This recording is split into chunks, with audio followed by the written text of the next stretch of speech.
இன்றைக்கி நம்ம பார்க்க போகிறது என்னென்னா ப்ரெட்டும் முட்டை கூட்டும் தான். இது நம்ம காலையில் சாப்பாட்டுக்கோ இல்லை நைட்டு சாப்பாட்டுக்கோ செஞ்சு சாப்பிடலாம். இது எப்படி செய்கிறதுனா, ஒரு பொரிக்கஞ்சட்டியில் கொஞ்சம் எண்ணெய் ஊற்றிருக்கேன். நான் ஒரு 2 பல்லாரி நல்லா பொடியாக கட் பண்ணி போட்டிருக்கேன். அதையும் போட்டு நல்லா வதக்கணும். காரத்துக்கு 2 பச்சை மிளகாய் பொடியாக கட் பண்ணி போட்டிருக்கேன். அதையும் போட்டு வதக்கணும். ஒரு தக்காளி நீல வாக்கில் கட் பண்ணி போட்டிருக்கேன். அதையும் நல்லா போட்டு வதக்கணும். நல்லா வதக்கிக்கிட்டே இருக்கணும். தக்காளி கொஞ்சம் மசிஞ்சு வர்ற அளவுக்கு வதக்கணும். கொஞ்சம் உப்பு அதையும் போட்டு நம்ம நல்லா வதக்கிட்டே இருக்கணும். இது காரத்துக்கு கொஞ்சம் நம்ம வத்தல் பொடி அதையும் போட்டுடலாம்.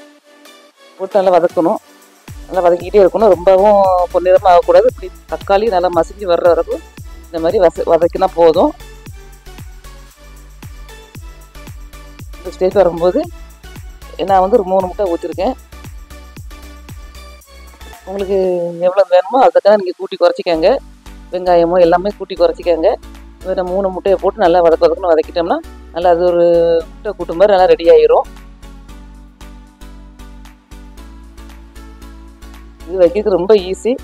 5 நிமிஷம் நமக்கு அதிகம்தான். இந்த ரொம்ப டேஸ்டியான முட்டை கூட்டு ரெடி ஆயிரும். இதை நம்ம ஒரு பிளேட்டுக்கு மாற்றிடலாம். அதுக்கப்புறம் ஒரு கிண்ணத்தில் நான் ஒரு 3 முட்டை உடச்சி ஊற்றிருக்கேன்.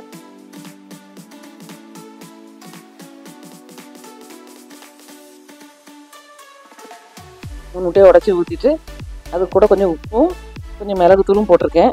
போட்டுட்டு நல்லா இதை அடித்து கலக்கணும். நல்லா கரண்டி வச்சு எல்லாம் அடித்து கலக்கிக்கோங்க. நல்லா கலக்கி வச்சுக்கிடணும்.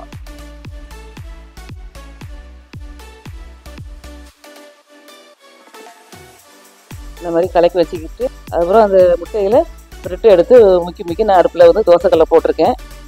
போட்டு நான் எண்ணெயை ஊற்றிட்டு சுற்றி எண்ணெயை ஊற்றி இப்போ நீங்கள் நெய்னாலும் சரி எது பட்டர்னாலும் சரி எதுனாலும் போடலாம். நான் இப்போ எண்ணெய் தான் ஊற்றிருக்கேன். எண்ணெயை ஊற்றி போட்டு 2 பக்கம் பரட்டி போட்டு நம்ம இதே மாதிரி சுற்றி எடுக்கணும்.